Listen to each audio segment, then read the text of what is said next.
जब मरीज हमारे पास आईवीएफ के लिए आता है और हम उससे कहते हैं कि सुनो 10 किलो वजन कम करके आओ, तो वो आगे से कहती है कि मैंने इतने मोटे लोगों को देखा है वो तो खुद से प्रेग्नेंट हो जाते हैं। इफ इट हैज हैपन, अगर ये हो गया है किसी के साथ, इसका ये मतलब नहीं है कि आप रेसिपी को बदल दीजिए। What needs to be done, हमारी डाइट में ऐसा क्या हो गया है कि नेचुरल कंसेप्शंस जो हैं वो कम होती जा रही हैं और हम आईवीएफ की तरफ जा रहे हैं। हाँ, सो एक्चुअली अगर हम देखें ना, तो इवन अगर आप आईवीएफ की तरफ जा रहे हैं तो आपको उस नेचुरल डाइट पे वापस आना पड़ेगा, जिसकी वजह से शायद फर्टिलिटी में ऑलरेडी हिंड्रेंस मौजूद है। पहली बात, हम एज साउथ एशियंस हम लोग बहुत ज़्यादा प्रोन हैं टू हैव पॉलिसिस्टिक ओवरीज। हम में से जिस किसी की फैमिली हिस्ट्री ऑफ डायबिटीज़ है ना, उसको अपने आप को आंखें बंद करके सोच लेना चाहिए कि there is a good chance, बहुत ज़्यादा चांस इस बात का है कि मुझे पॉलिसिस्टिक ओवरीज भी हो सकता है।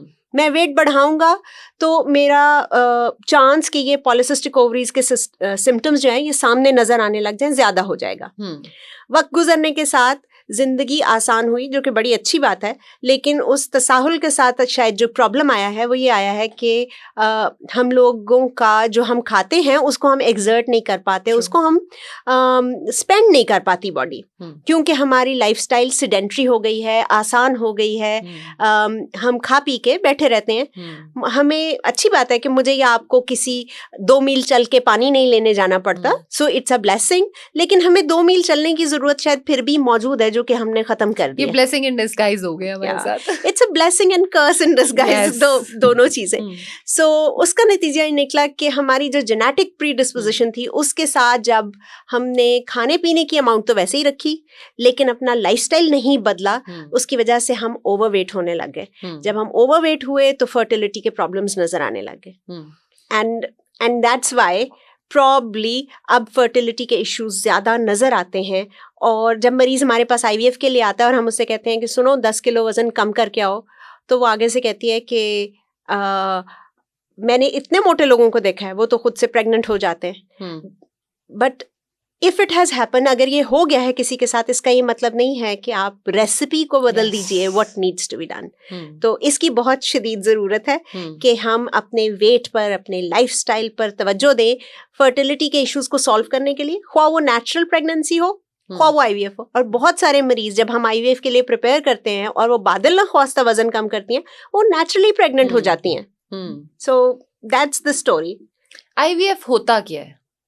ओके, सो आईवीएफ मुखफ़फ़ है इन विट्रो फर्टिलाइजेशन का। इसका मतलब ये है कि तमाम वो कंडीशंस जिनके अंदर एग और स्पर्म को आपस में मिलने में प्रॉब्लम हो, उनको हम ऐसे रिजॉल्व कर सकते हैं कि जो खातून के अंडे हैं उनको हम जिस्म से बाहर निकाल लें और स्पर्म्स को डायरेक्टली अंडर माइक्रोस्कोप उसके हस्बैंड के स्पर्म को उसके अंदर इंजेक्ट करके एक बेबी इनिशियल बनाकर यूट्रस में डाला जाए। ऐसे समझिए जैसे हम बीज से पौधे बनाते हैं वर्सेस हम पनीरी से पौधे बनाते हैं।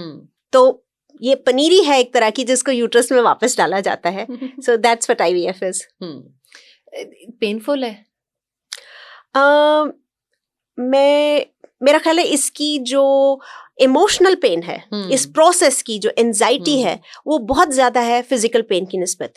पेशेंट्स को डेली इंजेक्शंस के लिए आना पड़ता है, लेकिन वो डेली इंजेक्शंस आमतौर पर स्किन में लगते हैं, और जैसे एक डायबिटीज़ का मरीज खुद को इंजेक्शंस लगा लेता है, उसी तरह ये पेशेंट्स अपने आप को इंजेक्शंस लगा लेते हैं। लेकिन ये एक टफ जर्नी है जिसमें इमोशनल सपोर्ट की, हस्बैंड की सपोर्ट की, कपल की एक दूसरे का हाथ पकड़ने की बहुत ज़्यादा ज़रूरत है। सक्सेस रेट क्या है? ओके, एक एवरेज सक्सेस रेट जो हम कोट करते हैं वो 33% है।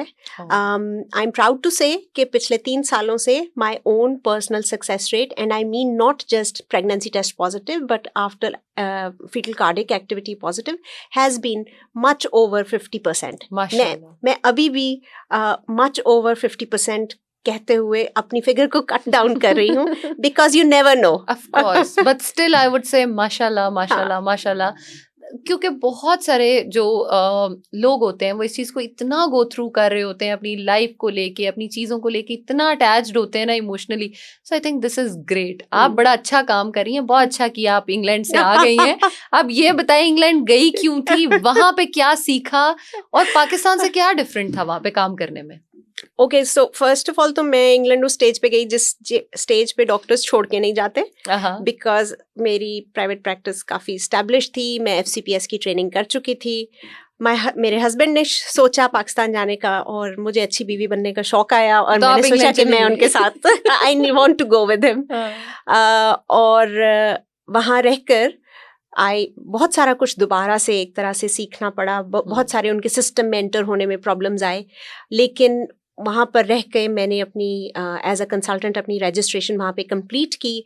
वहाँ पर IVF की training Guy's and Saint Thomas से की। सीखने को बहुत कुछ मिला, 2 पर्सपेक्टिव देखने को मिले, पाकिस्तान का, इंग्लैंड का। क्या बेसिक डिफरेंस है, मुझे ये बताएं please. As doctors Yes. Difference हमारे कम्युनिकेशन में है। पाकिस्तानी डॉक्टर्स बहुत अच्छे हैं स्किल वाइज, प्रैक्टिकली हमारा हाथ बहुत साफ है। प्रॉब्लम आता है जब आपने एक बहुत अच्छा काम किया लेकिन मरीज या उसके रिलेटिव्स को आप एक्सप्लेन नहीं कर पाए कि you have done this good job, तो उनको अंदाजा नहीं होता कि दिस हैज बीन डन। दूसरा एक और फर्क ट्रांसपेरेंसी का फर्क है। मेरा ख्याल है कि हमें बहुत ट्रांसपेरेंट होना चाहिए, और खास तौर पर IVF की प्रैक्टिस में अपने मरीज के साथ ऑनेस्ट होना बहुत बहुत जरूरी है। एग है तो है, नहीं है तो नहीं है। अच्छा एम्ब्रियो बना है तो बना है, नहीं बना तो आप उसको ढकोसला मत दें। हाँ, आप उसको किसी फॉल्स होप में मत डालें। That's important. यस, क्योंकि मुझे लगता है कि बेसिक प्रॉब्लम ही हमारे यहाँ ये है कि हम अगर किसी डॉक्टर को विजिट करते हैं ना, चले गायनेकोलॉजिस्ट में ही मैं कहती हूँ, हम गायनेकोलॉजिस्ट को विजिट करते हैं, पहले तो पेशेंट जाके ही 100% अपनी प्रॉब्लम नहीं कन्वे कर रहा होता, और आगे से भी 100% उसको क्लैरिटी नहीं मिल रही होती। उसे कह दिया जाता है ये दवाई है, बस तुम ये खा लो, तुम ठीक हो जाओगे।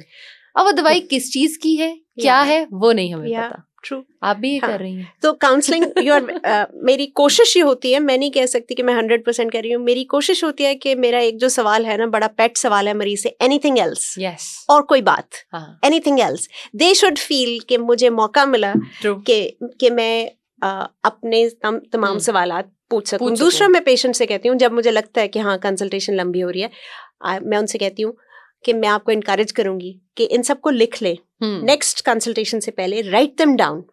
टाइम इज मनी, ट्रू, मेरा भी आपका भी, बिल्कुल। So write them down, make your अपनी कंसल्टेशन को इतना क्रिस्प रखिए, even as a patient be so focused कि मैंने ये पूछना है, मैं जो 15 मिनट का पे कर रही हूँ, मैंने उस 15 मिनट को प्रॉपरली अवेल करना है। तो उस सूरत उसका फायदा ये होगा कि आप अपने डॉक्टर से ये नहीं एक्सपेक्ट करेंगे कि वो आपको 45 मिनट्स दे, लेकिन आपने जो 45 मिनट्स की इंफॉर्मेशन जो है वो आप उस 15 में भी ले सकते हैं। मेरी तरह ना आप पेपर पे लिख के लेके जाया करें और जाके रख के पूछा करें, डॉक्टर साहब ये बताएं, ये बताएं, ये बताएं। यस, और जब कोई मरीज वो पेपर रखता है ना, तो आप सोच लेते हो अच्छा okay, a serious one is prepared है। यस। अच्छा, मुझे ये लगता है कि if you are prepared when you are going to a doctor, तो ये बड़ा इंपॉर्टेंट है। जैसे मुझे ये लगता है कि हमारे यहाँ अनमैरिड बच्चियों को तो लेके जाने का सवाल ही नहीं पैदा होता गायनेकोलॉजिस्ट के पास। अगर कोई आ जाती है तो उसको किस चीज की तैयारी करके आनी चाहिए, क्या क्या सवाल हैं जो उसको पूछने चाहिए, क्या होना चाहिए? एक तो ये कि एक स्टिग्मा समझा जाता है किसी गायनेकोलॉजिस्ट के पास जाना।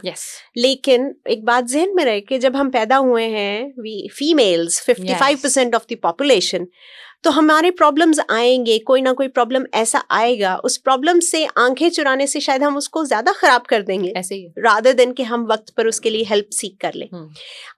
मैं इस अपॉर्चुनिटी पे ये जरूर कहना चाहूंगी कि बहुत सारी जो कंसल्टेशंस होती हैं वो इस बात पे होती हैं, डॉक्टर साहब लिकोरिया हो रहा है या डिस्चार्ज हो रहा है, सो हैविंग वाइट डिस्चार्ज का होना नॉर्मल है।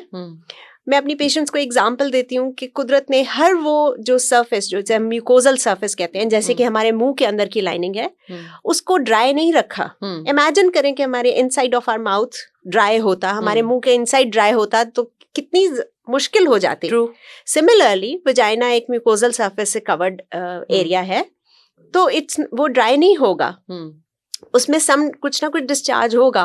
प्रॉब्लम की बात सिर्फ उस सूरत में है, या आपको डॉक्टर के पास जाने की जरूरत तब है जब उसके साथ कोई फाउल स्मेल है या उसके साथ कोई इचिंग की शिकायत है, तब, वरना अंडे की सफेदी जैसा डिस्चार्ज इज कंसिडर्ड नॉर्मल।